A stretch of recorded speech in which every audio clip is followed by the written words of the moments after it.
मैं उस समय की गहराइयों में जा पहुंचा हूं जब पृथ्वी अभी जवान थी।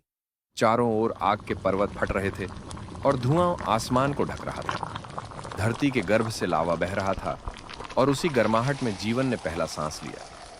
मैंने देखा, धीरे धीरे छोटे जीव मिट्टी और पानी से निकलकर बड़े बड़े रूप लेने लगे। वही थे डायनासोर। शुरुआत में वे छोटे थे, पर धीरे धीरे उनकी गर्जना पूरे जंगलों में गूंज उठी। मैंने देखा, टायरानोसोरस रेक्स अपने शिकार पर झपटता है। ट्राइसेराटॉप्स अपनी ढाल जैसी गर्दन से उसे रोकता है। आसमान में प्टेरोडैक्टिल उड़ते हुए अपनी कहानी लिख रहे थे, पर समय कभी स्थिर नहीं रहता। मैंने देखा, आसमान अचानक चमक उठा। एक विशाल उल्का पिंड पृथ्वी से आ टकराया। धरती हिलने लगी, महासागर उबल उठी और आसमान काला पड़ गया। सूरज की रोशनी महीनों तक गायब रही।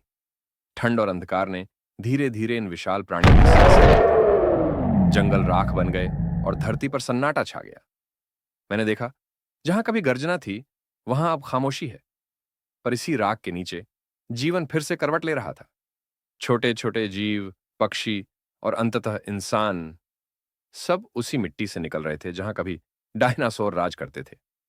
और मैं सोचता हूं, सृष्टि और विनाश दोनों एक ही नृत्य के दो कदम हैं। मैंने देखा था उनकी शुरुआत और उनका अंत भी।